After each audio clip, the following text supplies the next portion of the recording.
বলিউড বাদশা নামটি সিনেমা প্রেমীদের কাছে বেশ পরিচিত, কেননা এই বাদশা ট্যাগ বছরের পর বছর নিজের করে রেখেছেন শাহরুখ খান। আর এই তারকা শুধু ভারতেই নয়, নিজের জনপ্রিয়তা নিয়ে গেছেন বিশ্বজুড়ে।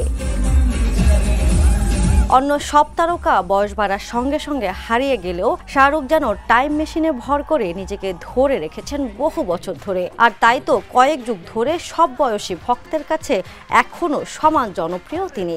বিশেষ করে নারী ভক্তদের কাছে একটু বেশি জনপ্রিয়, আর এর প্রমাণও মেলে সম্প্রতি। 23 সেপ্টেম্বর রাষ্ট্রপতি ভবনে ভারতের প্রেসিডেন্ট দ্রৌপদী মুর্মুর হাত থেকে জাতীয় চলচ্চিত্র পুরস্কার গ্রহণ করেন এই নায়ক। অনুষ্ঠান শেষে আনন্দঘন মুহূর্তে বিচারক মণ্ডলীর সদস্যদের সঙ্গে ছবি তুলতে দেখা যায় শাহরুখকে। সেই বিশেষ ছবিটি বুধবার ইনস্টাগ্রামে শেয়ার করেন জাতীয় চলচ্চিত্র পুরস্কারের বিচারক মণ্ডলীর সদস্য ও অভিনেত্রী প্রকৃতি মিশ্র।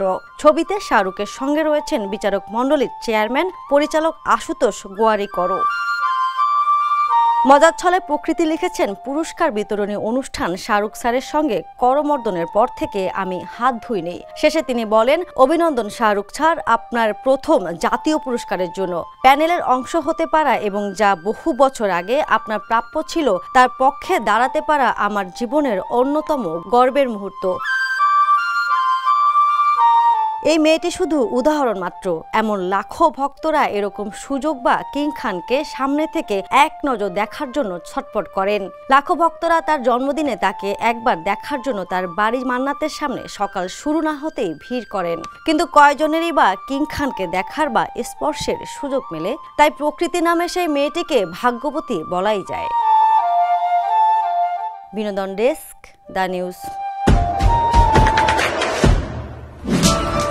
দেশে দেশে সবার সাথে দ্য নিউজ।